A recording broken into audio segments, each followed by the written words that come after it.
مالك يوم الدين إياك نعبد وإياك نستعين اهدنا الصراط المستقيم صراط الذين أنعمت عليهم غير المغضوب عليهم ولا الضالين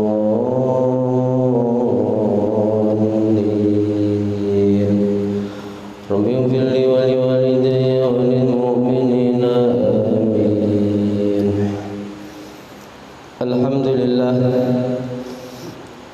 الحمد لله الذي جعلنا من الناسخين وألهمنا بعلوم العلماء الراسخين. أشهد أن لا إله إلا الله وحده لا شريك له شهادة يحيى بها علوم العلماء العاملين.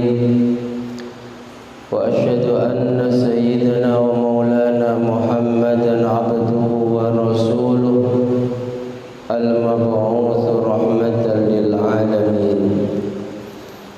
اللهم صل وسلم وبارك على سيدنا ومولانا محمد صلى الله عليه وسلم من نسخ دينه أديان الكفرة والضالين وعلى آله وأصحابه الذين كانوا بتمسك شريعته صالحين.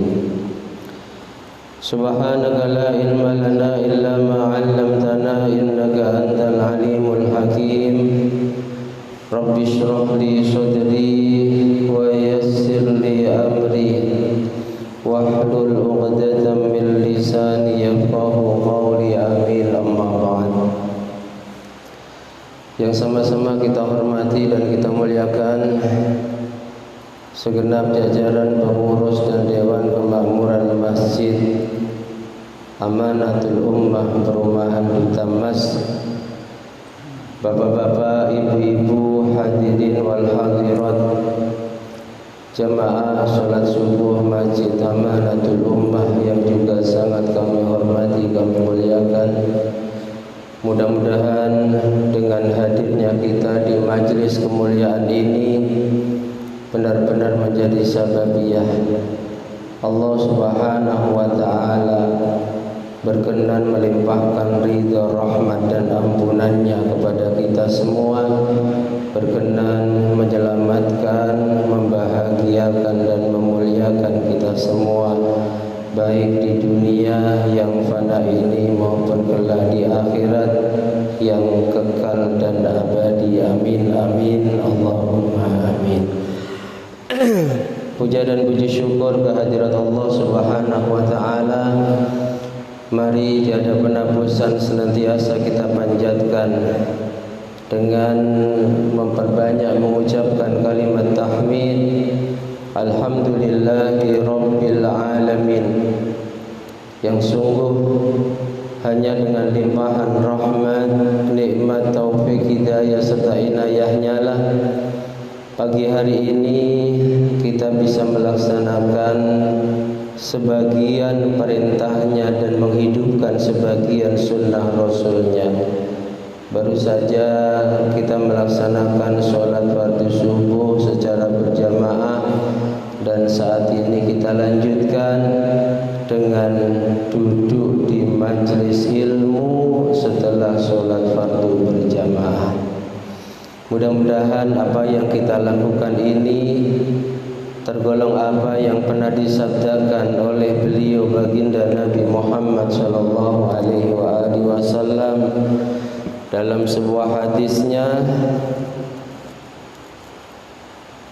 man ahya sunnati faqad ahabbani wa man ahabbani kana ma'i fil jannah.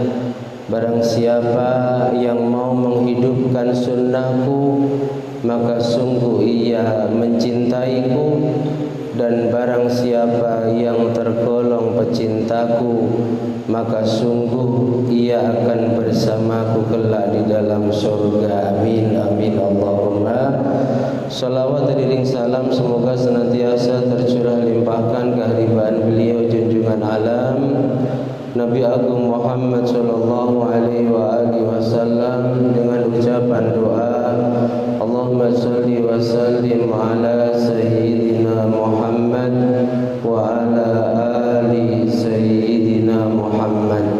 Semoga kita semua tergolong hamba-hamba Allah yang mendapatkan syafaatnya Rasulullah. Amin amin Allahumma amin. Bapak Ibu jamaah sekalian yang dirahmati Allah, saya diberi amanat untuk menyampaikan kajian rutin setiap subuh Sabtu kedua di Majelis Amanatul Ummah ini dengan materi yang diamanatkan kepada kami, materi fikih dan dialog interaktif. Mudah-mudahan saya bisa mengemban dan menjalankan amanat ini dengan sebaik-baiknya, dan ilmu yang kita pelajari di majelis yang mulia ini meskipun rencana 1 bulan sekali benar-benar menjadi ilmu yang diridhoi oleh Allah, bermanfaat, barokah, membawa maslahah untuk agama dunia dan akhirat kita. Amin amin Allahumma amin. Hadirin hadirat rahimakumullah, pada pertemuan perdana ini dalam rangka memotivasi kita semua meskipun masih dalam suasana pandemi, kita tetap punya semangat untuk hadir dan duduk di majelis ilmu. Kita tetap punya semangat untuk mau menyempatkan hadir dan duduk di majelis ilmu. Maka pagi hari ini materi penyemangat kita adalah tentang fadlu thalabil ilmi, keutamaan mencari ilmu dan juga keutamaan hadir serta duduk di majelis ilmu. Hadirin hadirat rahimakumullah, kalimat al-ilmu itu diambil dari potongan sebuah ayat di dalam surah Al-Baqarah yang berbunyi a'udzubillahi minasyaitonir rajim, bismillahirrahmanirrahim, wa 'allama adamal asma'a kullaha thumma 'aradahum 'alal malaikah. Al-ayah. Wa 'allama ini bentuk fi'il madhi dari isim masdar ta'liman. 'Allama yu'allimu ta'liman. 'Allama, kalau kita belajar ilmu nahwu dan shorof, bentuknya adalah fi'il muta'addi, kata kerja yang membutuhkan objek.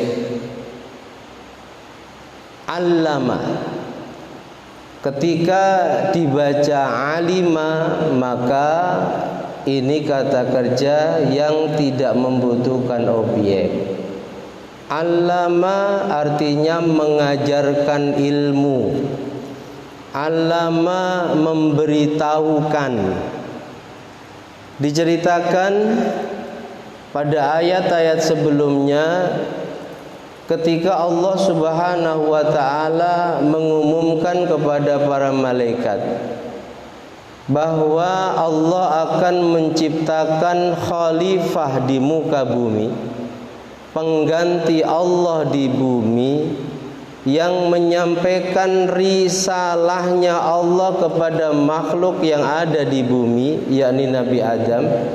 Wa idh qala rabbuka lil malaikati inni ja'ilun fil ardi khalifah. Qalu, malaikat ini protes kepada Allah. Malaikat menyampaikan mosi tidak percayanya kepada makhluk yang akan Allah ciptakan dan menjadi khalifah di bumi, yakni Nabi Adam alaihis salam. Sehingga malaikat ini mengatakan, qalu ataj'alu fiha may yufsidu fiha wa yasfikud dima. Wahai Tuhan, ataj'alu fiha, apakah engkau akan menjadikan di bumi makhluk yang paling-paling hanya akan berbuat kerusakan di bumi nanti, yufsidu fiha, yang paling-paling mereka hanya akan bermusuhan satu sama lainnya, bahkan wayasfikud dima, akan saling membunuh, mengalirkan darah satu sama lainnya. Wa nahnu nusabbihu bihamdika wa nuqaddisu lak, sementara kami para malaikat ini, ya Rabb, nusabbihu bihamdika, kami selalu memujimu, selalu mensucikanmu, selalu bertasbih kepadamu. Wa nuqaddisu lak, andai engkau ingin menciptakan penggantimu di bumi, mendingan dari kami saja, mendingan dari kami golongan malaikat yang nahnu nusabbihu bihamdika wa nuqaddisu lak, selalu mensucikanmu, bertasbih padamu, memujimu. Apa jawab Allah? Qala, Allah menjawab, inni a'lamu ma la ta'lamun. Ketahuilah wahai para malaikat, sungguh aku ini lebih tahu ma la ta'lamun, sesuatu yang kalian tidak tahu. Ini awalnya. Lalu Allah tetap menciptakan Nabi Adam, calon khalifah di muka bumi. Tapi sebelum Allah benar-benar menurunkan Nabi Adam di bumi untuk menjadi khalifahnya, penyampai risalahnya, Allah kasih ilmu dulu kepada Nabi Adam.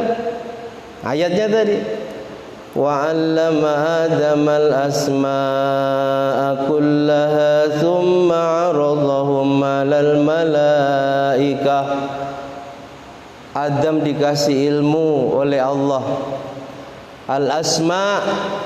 Tentang al-asma ini ditafsiri oleh mayoritas ulama ahli tafsir, nama-nama benda yang ada di bumi, dikasih tahu semuanya.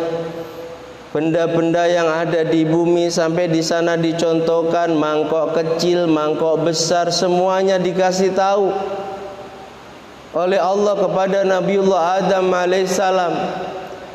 Setelah Nabi Adam punya ilmu tentang nama-nama benda yang ada di muka bumi, summa 'aradahum 'alal malaikah, lalu Allah bertanya kepada para malaikat. Faqala, Allah berkata, ambiuni, malaikat, ambiuni, ceritakan kepadaku, jelaskan kepadaku nama-nama benda yang ada di bumi. Ditunjukkan satu persatu, malaikat tidak bisa menjawab. Qala ambiuni bi asma'i haula, sebutkan nama benda-benda di bumi, in kuntum shadiqin, jika kalian wahai malaikat mengaku paling benar, mengaku paling layak untuk menjadi khalifah di muka bumi. Qalu, akhirnya malaikat mengaku kalah.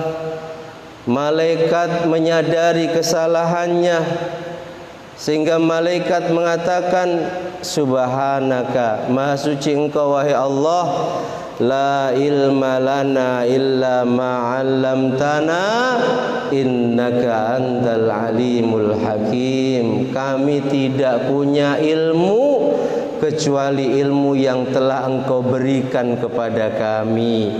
Mohon maaf, kami tidak layak menjadi khalifah. Adamlah yang layak menjadi khalifah. Kurang lebih seperti itu.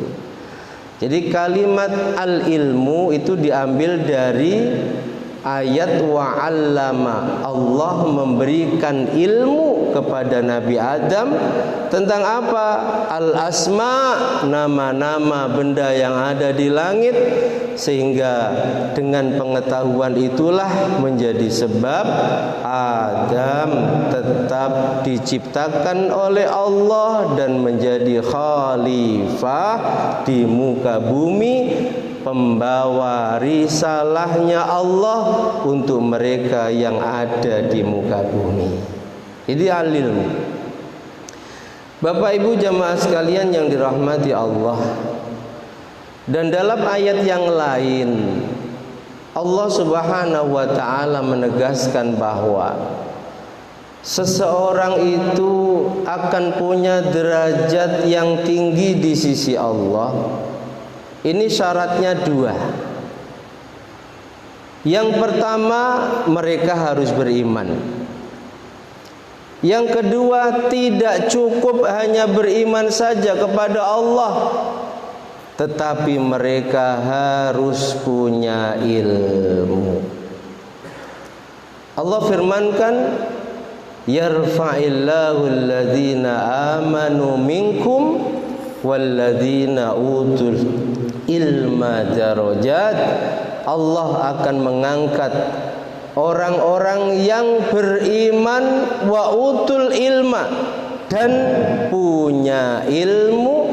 Allah angkat dengan beberapa derajat, yang ini ditafsiri oleh para ulama berdasarkan riwayat dari sahabat Ibnu Abbas. Derajat yang dimaksud di dalam ayat itu adalah jarak antara satu derajat ke derajat berikutnya, itu kurang lebih jarak antara bumi dan langit. Semakin orang punya ilmu, maka semakin tinggi derajat mereka di sisi Allah. Dan satu-satunya permohonan baginda Nabi Muhammad sallallahu alaihi wasallam minta kepada Allah agar ditambahi sesuatu, sungguh Rasul hanya meminta Rabbi zidni ilma, agar ditambahi ilmu, bukan ditambahi selain ilmu. Hadirin hadirat yang dirahmati Allah, dengan ilmu Rasul sampaikan dalam sebuah hadis, seseorang akan mulia dunia akhiratnya. Dengan ilmu seseorang akan punya derajat tinggi di sisi Allah. Man aradad dunya fa'alaihi bil ilmi, kata Nabi. Siapa yang ingin mulia dan bahagia dunianya, dia harus punya ilmu, ilmu tentang dunia. Wa man aradal akhirah, siapa yang ingin bahagia, siapa yang ingin selamat akhiratnya, fa'alaihi bil ilmu, juga harus dengan ilmu. Wa man aradahuma, dan siapa yang ingin bahagia selamat dunia akhiratnya, fa'alaihi bil ilmi, dia juga wajib punya ilmu. Sampai Nabi cerita, Nabi Sulaiman yang begitu luar biasa banyak Allah kasih anugerah, kecuali menjadi nabi dan rasul, beliau juga seorang raja, dan wilayah kekuasaannya bukan hanya satu daerah. Ada 4 raja dunia. Arti raja dunia di sini seorang raja yang wilayah kekuasaannya satu dunia. Yang 2 ini mukmin, yang 2 kafir. Yang mukmin 1 Raja Zulkarnain, yang diceritakan oleh Allah di dalam surah Al-Kahfi. Yang kedua, Raja Sulaiman bin Dawud. Ini raja dunia yang mukmin.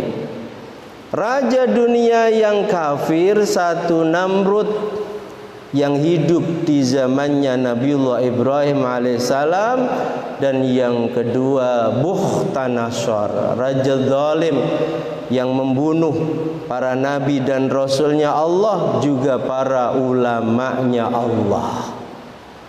Nabi Sulaiman itu ketika Allah memerintahkan kepadanya untuk memilih antara harta dan ilmu, khayyara Sulaiman al-ilma. Ternyata yang jadi pilihannya Nabi Sulaiman bukan harta dan kekuasaan, tapi yang dipilih oleh Nabi Sulaiman adalah ilmu, yang ternyata sebab ilmu itulah kekuasaan, harta Allah anugerahkan juga kepadanya.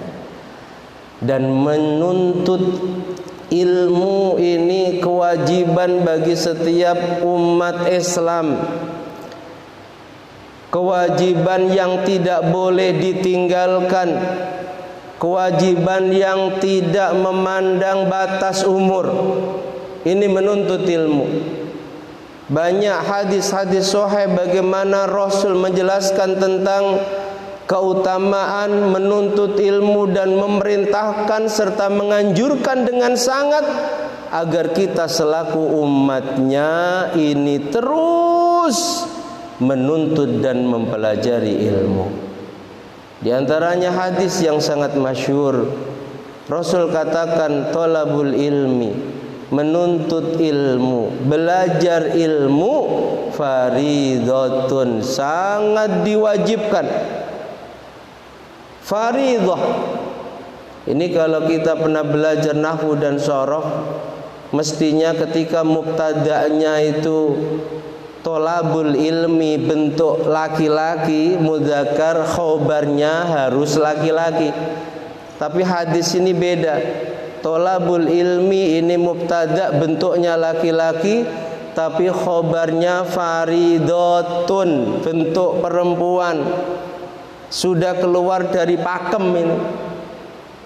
Bukan kok salah redaksi hadisnya, tapi ada faedah mengapa Nabi mengucapkan faridatun bukan faridun.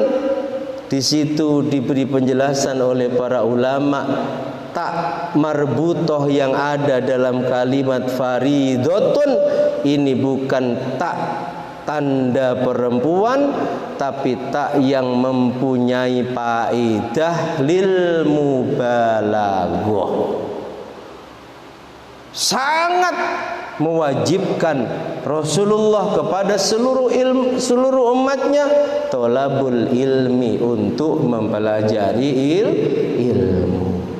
Ala kulli muslimin wa muslimatin. Kewajiban itu diwajibkan dan dibebankan kepada muslim laki dan perempuan. Riwayat yang lain, minal mahdi ilal lahdi, kewajibannya sampai umur berapa? Mulai dari masih di ayunan, ilal lahdi, sampai mereka sudah berada di liang lahat. Wajib mencari ilmu. Makanya ada sebuah tradisi di dalam Ahlus Sunnah wal Jamaah, tradisi talqin ba'dal maut, membimbing seseorang setelah mereka meninggal. Talqin itu ada talqin qablal maut, sepakat sunnah, membimbing kalau ada orang mau meninggal, dibimbing mengucapkan kalimat la ilaha illallah, la ilaha illallah, agar akhir kalimat yang diucapkan sebelum meninggalkan dunia ini kalimat la ilaha illallah, yang dijamin oleh Rasul siapa akhiru kalamihi, akhir kalimat yang diucapkan sebelum keluar dari dunia, la ilaha illallah, dakhulal jannah. Sepakat ini. Ada talqin ba'dal maut. Talqin membimbing seseorang setelah meninggal, setelah dikebumikan, setelah ditimbun tanah, sebelum semuanya pulang. Ini ada kesunahan, cuma diperdebatkan di antara ulama. Ahlus sunnah wal jamaah mensunnahkan, karena menganggap hadis tentang talqin ba'dal maut, di mana Rasul suatu ketika pernah melakukan itu. Saat ada salah seorang sahabat meninggal, Rasul melakukan talqin. Hadis ini bisa dipertanggungjawabkan keabsahannya. Jadi bukan bid'ah. Ada hadisnya kalau tanya. Tapi tentang status hadis itu, statusnya apa? Itu bukan domain dan wilayah kita. Kita orang awam cukup mengikuti pendapat para ulama, sehingga dalam fikih terkhusus mazhab Syafi'i, di sana ada bab khusus tentang talqin dan dijelaskan hadis, sehingga kita disunnahkan talqin setelah seseorang itu meninggal. Jadi meskipun sudah di liang lahat, masih wajib mencari ilmu. Buktinya ada talqin yang pernah dilakukan oleh Rasulullah pada beberapa sahabatnya ketika meninggal. Diajari.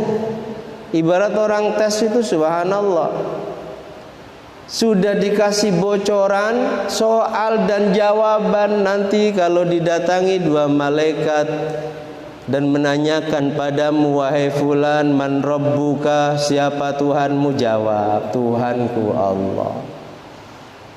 Siapa nabimu? Nabiku Muhammad, dan seterusnya.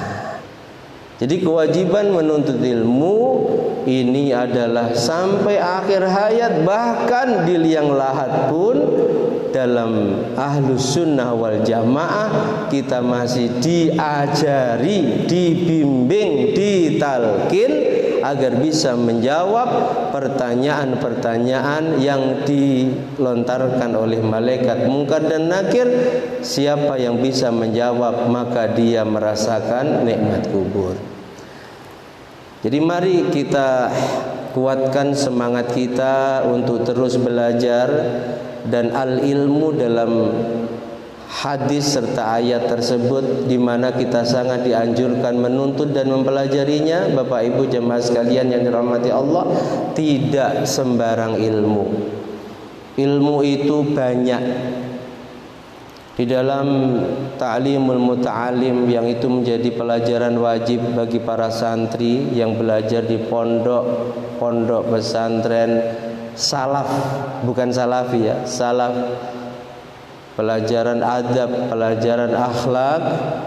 Di sana dijelaskan ilmu itu ada yang hukumnya wajib ain dipelajari, ada yang hukumnya wajib kifayah. Kalau sebagian sudah ada yang mempelajari, kita tidak wajib. Ada yang hukumnya sekedar boleh, ada yang hukumnya makro, bahkan sampai ada yang hukumnya haram. Yang wajib ain, setiap diri umat Islam, laki perempuan, wajib mempelajarinya. Ulama menjelaskan ilmul hal. Ilmul hal itu ilmunya sesuatu yang kita lakukan setiap hari. Setiap hari kita sholat, ilmu sholat kita harus tahu, wajib. Wajibnya ain. Bukan kok ketika sebagian sudah ada yang mempelajari ilmu sholat kita nggak wajib. Bukan, setiap diri muslim laki perempuan wajib. Mungkin yang berdagang, dia harus tahu ilmunya berdagang. Mungkin yang punya bisnis rental mobil, bisnis pinjam meminjam, sewa menyewa, dia harus tahu ilmunya sewa menyewa, pinjam meminjam. Mungkin ada yang menjadi buruh, dia harus tahu ilmunya menjadi buruh itu kewajibannya apa dan haknya apa. Dan itu semua diajarkan dalam disiplin ilmu yang bernama fikih, sehingga hukum belajar fikih adalah wajib ain, kewajiban yang diwajibkan pada setiap diri muslim laki dan perempuan. Tiap hari hati kita itu selalu punya prasangka, sehingga kita perlu tahu tentang bahayanya penyakit hati, tentang ibadah-ibadah yang dilakukan oleh hati. Itu diajarkan dalam sebuah disiplin ilmu yang bernama ilmu tasawuf. Sehingga mempelajari ilmu tasawuf juga wajib. Kata Imam Malik bin Anas, man tafaqqaha wa lam yatasawwaf, barang siapa yang hanya belajar fikih tapi tidak belajar tasawuf, faqad tafassaqa, maka sungguh dia fasik. Fasik dianggap orang yang melakukan dosa, yang ahli melakukan dosa. Wa man tasawwafa wa lam yatafaqqah, sebaliknya ketika ada orang yang hanya belajar tasawuf, belajar ilmu hati saja, ilmu syariat tidak dipelajari, cara wudu, cara sholat, cara puasa, cara zakat tidak dipelajarinya, disepelekan. Dia hanya belajar ilmu tentang hati. Apa penyakit hati, bagaimana cara membersihkannya, apa ibadah-ibadah yang dilakukan hati, bagaimana cara melakukannya, tapi syariat, ilmu syariat ditinggalkan. Kata Imam Malik, kalau ada orang seperti itu, hanya tasawuf yang dipelajari, fikihnya tidak, faqad tazandaqa, maka bukan hanya fasik dia, bukan hanya orang yang ahli berbuat dosa dia, tapi faqad tazandaqa, dia sudah menjadi orang yang kafir zindik. Naudzubillah. Sebab banyak orang yang hanya belajar tasawuf, terlebih hanya zikir, dia menyepelekan tata cara salat, akhirnya dia menyepelekan syariat.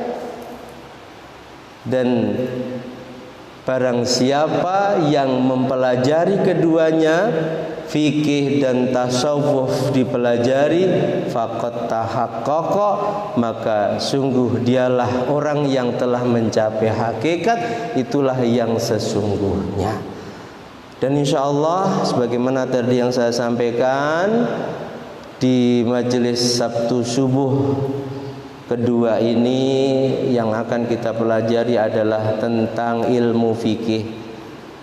Beliau minta urut agar kita dalam melakukan ibadah kepada Allah benar-benar berdasarkan ilmu sesuai dengan tuntunan syariat yang diajarkan oleh para ulama lewat karya-karyanya yang bersumber dari hadis-hadisnya baginda Nabi Muhammad SAW.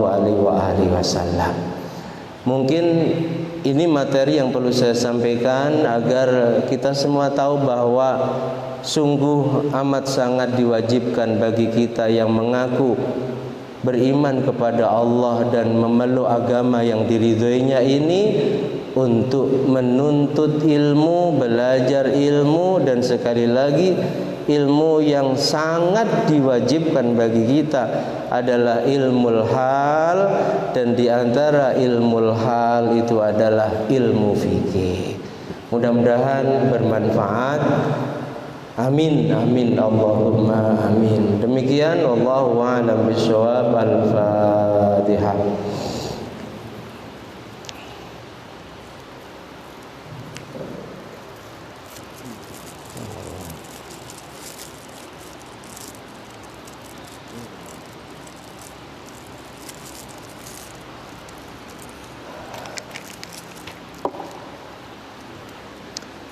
Mungkin ada pertanyaan menunggu masuknya waktu isyraq. Waktu isyraq jam berapa? Udah masuk? Udah. Silakan, mungkin kita buka satu pertanyaan jika ada yang ditanyakan. 58.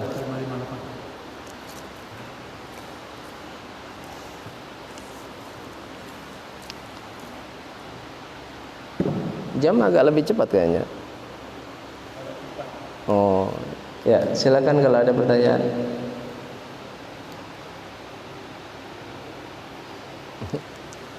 Patokannya jam itu tadi.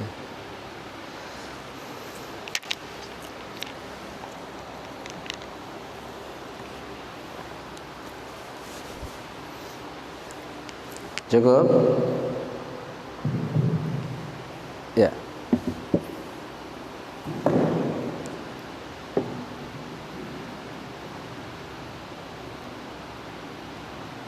Ada?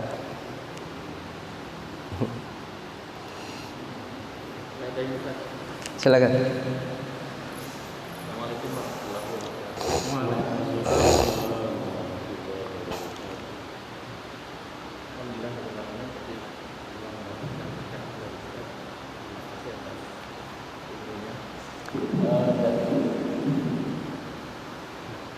Assalamualaikum warahmatullahi wabarakatuh.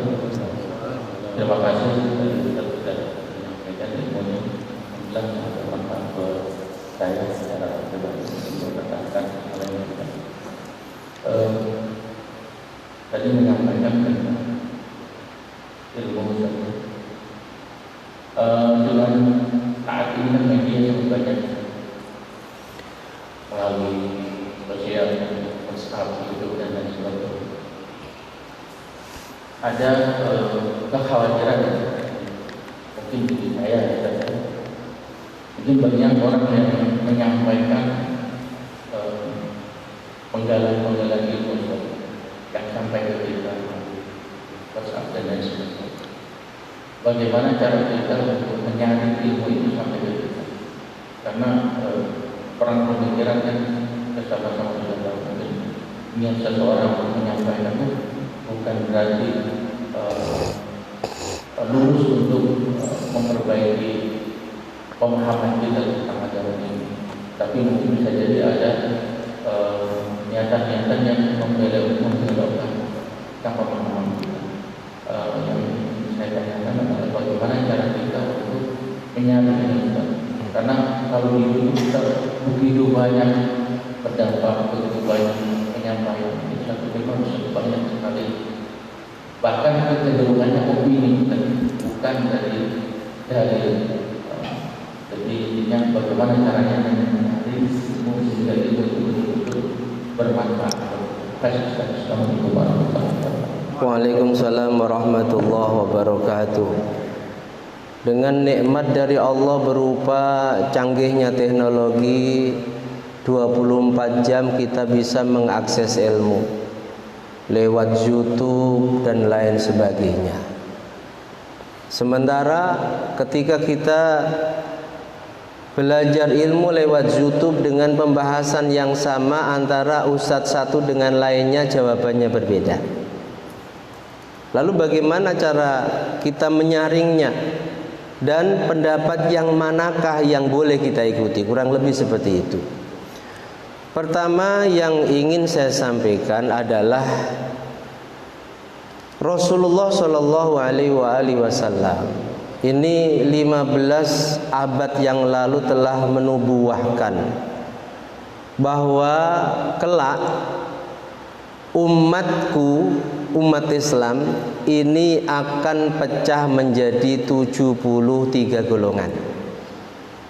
Ini hadis banyak, status hadis yang sahih, hasan sampai dhaif itu banyak. Nabi katakan dalam salah satu hadis tentang nubuah tersebut, iftaraqatil yahud ala ihda wa sab'ina firqah. Yahudi nanti akan pecah menjadi 71 golongan. Waftaraqatin nasara ala snataini wa sab'ina firqah. Nasrani 72 golongan. Wasataftariqu ummati, umatku akan pecah menjadi ala salasi wa sab'ina firqah, 73 golongan. Nabi katakan kulluhum finnar, 73 golongan umatku itu semuanya di neraka. Semuanya di neraka illa wahida, kecuali satu kelompok atau satu golongan. Kila, lalu ada seorang sahabat bertanya, ya Rasulullah, mahiyan najiyah. Rasul, satu kelompok dari umatmu yang selamat itu siapa? Kelompok apa? Mahiyan najiyah. Qala, Rasulullah sallallahu alaihi wasallam menjawab dengan banyak redaksi. Ada redaksi yang selamat dari kelompok umatku itu ma'ana alaihi wa ashabi. Umatku yang apapun yang menjadi akidah dan menjadi amaliyahnya ini berdasarkan ma'ana, padaku, bersumber dariku, wa ashabi, dan bersumber dari sahabat-sahabatku. Ada redaksi lain, Nabi jawab ahlu sunnati wa jamaati. Yang selamat itu pengikut sunnahku dan pengikut jamaahku. Jamaah di sini ditafsiri oleh para ulama ahli hadis jamaatus sahabah. Jamaah mayoritas para sahabat dan juga mayoritas kaum muslimin. Ada lagi Nabi menjawab dengan jawaban al-jamaah, yang selamat itu adalah kelompok mayoritas.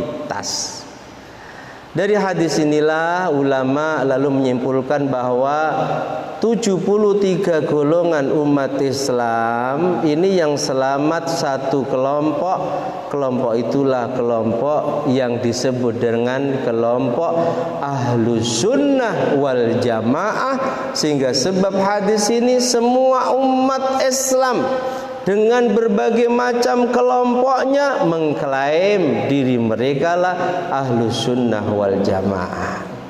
Bahkan sampai yang Islamnya hanya di KTP, gak pernah sholat, gak pernah puasa, ketika ditanya, aku ahlus sunnah wal jamaah. Sebab ada jaminan dari Rasul, kelompok yang selamat adalah ahlus sunnah wal jamaah. Dari hadis ini Bapak Ibu jamaah sekalian yang dirahmati Allah, kita harus selektif dalam belajar Islam. Tidak boleh kepada sembarang guru. Karena itu tadi, pencari pemahaman Islam yang tidak diawali dari dasar, langsung belajar Islam lewat YouTube, ini akan kebingungan. Saya contohkan, ketika bertanya kepada YouTube tentang hukum ziarah kubur semisal, maka di sana akan banyak ustadz yang memberikan jawaban dengan beraneka ragam jawaban. Ada yang menghukumi sunnah dengan dalil yang sangat banyak diucapkan dengan lisan yang sangat fasih. Tapi ada juga yang menghukumi terang-terangan musyrik. Orang yang ziarah kubur terlebih kemudian disimpulkan bahwa para peziarah kubur itu semuanya minta kepada kubur sampai diberi sebutan yang buruk, ubadul kubur, penyembah kubur, itu adalah musyrik. Lah orang awam ini bingung akhirnya, ini mana yang benar? Untuk itulah dalam belajar Islam tidak boleh sembarangan mencari guru. Kita sebelum berguru pada seseorang, kita harus tahu minimal profil umum seseorang yang akan kita jadikan guru. Apa akidahnya? Kemudian dulu belajar Islamnya di mana? Sebab belajar Islam itu harus punya sanad keilmuan yang bersambung kepada Rasulullah sallallahu alaihi wasallam.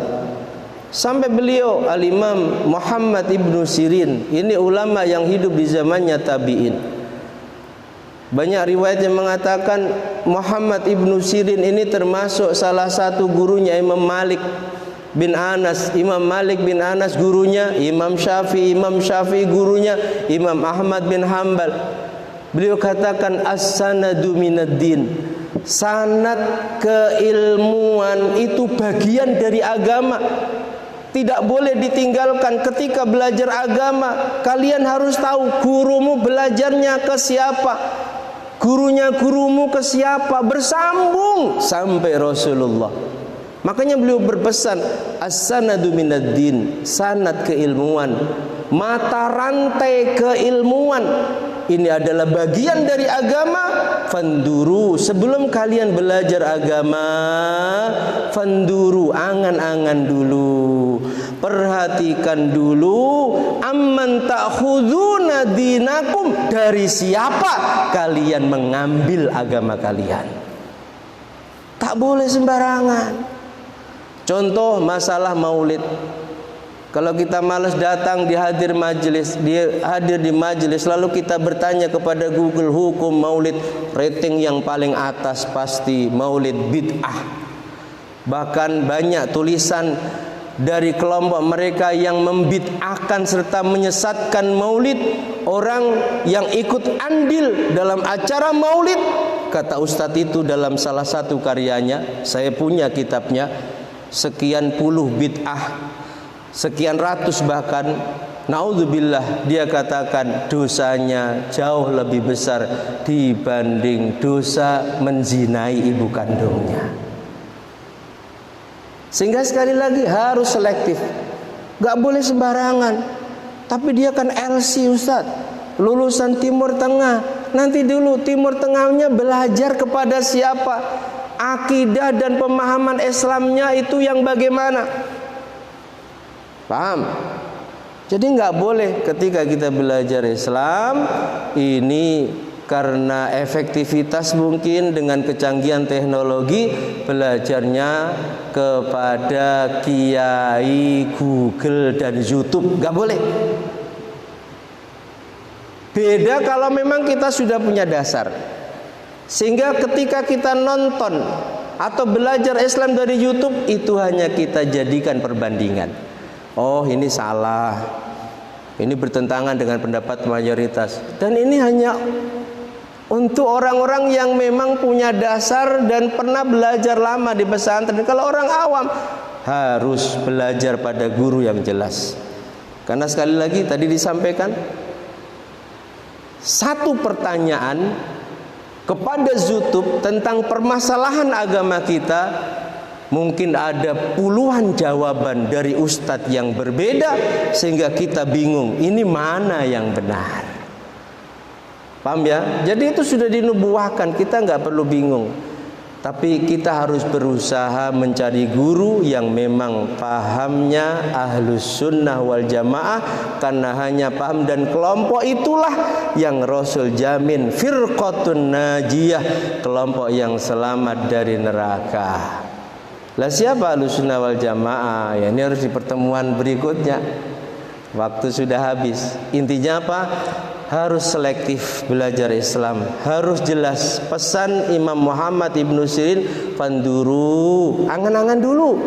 Ketika kamu mau menjadikan seseorang guru agamamu, perhatikan profilnya, paham akidahnya apa, dia belajarnya di mana. Jangan-jangan, mohon maaf, mantan aktor yang belajar Islam secara otodidak dari buku yang juga nggak jelas siapa pengarangnya paham dan akidahnya apa, kita jadikan guru. Hanya gara-gara mungkin dia pandai beretorika, bercerita tentang masa lalunya, lalu dia fasih membaca ayat-ayat Al-Quran. Hati-hati. Mengapa harus mantan aktor yang kita jadikan guru? Banyak di sekeliling kita orang-orang yang jelas belajarnya dari kecil di pesantren, meskipun mungkin punya kekurangan, retorikanya kurang bagus, tapi itu yang layak dijadikan guru. Bukan mantan aktor yang belajar Islamnya baru setelah dia tobat dan belajarnya pun otodidak. Ini namanya tidak memperhatikan sanad keilmuan. Tapi kalau kita belajar kepada seseorang, contoh di sini ada Ustadz Saidi, beliau lama di Al-Amin. Saya pernah studi banding Al-Amin di sana di Madura, itu luar biasa. Saya pernah studi banding hampir seminggu di sana. Beliau alumni sana, jelas gurunya belajar kepada siapa, gurunya belajar kepada siapa. Dan biasanya ini yang tidak dimiliki oleh lembaga-lembaga pendidikan formal selain pesantren salaf. Biasanya seperti beliau, kami keluar dari pesantren dikasih sanad keilmuan. Kami bisa mempertanggungjawabkan sanad keilmuan kami. Kami belajar pada guru kami pada gurunya, gurunya pada gurunya, gurunya pada gurunya. Ini sampai Imam Syafi'i, ini sampai kepada Rasulullah sallallahu alaihi wasallam. Ada dulu Ustadz Rijal Zain dari Al-Falah Ploso, juga beliau belajar kepada Kiai Ikhya di Pujon, Kiai Ikhya dari Said Muhammad. Jelas sanadnya. Jangan terkesima dengan retorika seseorang, jangan terkesima dengan LCMA-nya seseorang, tapi ternyata akidah dan amaliannya bukan Ahlussunnah wal Jamaah. Apalagi mantan aktor, mantan politikus yang karena nggak punya panggung lagi mendadak jadi ustaz. Paham ya? Jadi fanduru, perhatikan, angan-angan, amman ta'khuduna, dari siapa kalian mengambil dinakum, agama kalian. Karena tidak semua kelompok Islam itu selamat. Terkadang orang awam, yang penting kan Islam Ustaz, dia belajar Timur Tengah. Gak cukup seperti itu belajar Islam. Jangan yang penting Ustaz, tapi kita nggak tahu background belajarnya di mana, paham dan akidahnya apa. Jangan-jangan belajarnya hanya kepada YouTube, disimpulkan sendiri. Itu ya. Apa Ahlussunnah wal Jamaah? Nah, insyaallah kita sampaikan dan kita jelaskan pada pertemuan berikutnya. Demikian, saya kira cukup. Pada kurang dan lebihnya mohon maaf. Mari kita tutup dengan doa kafaratul majlis. Diawali dengan wal asri. Bismillahirrahmanirrahim. Wal asri innal insana lafi khusrin illa alladzina amanu wa amilus solihati wa tawassaw bil haqqi wa tawassaw bis sabr. Subhanakallahumma wa bihamdika asyhadu an la ilaha illa anta astaghfiruka wa atubu ilaik. Wal 'afwu minkum. Assalamu alaikum warahmatullahi wabarakatuh.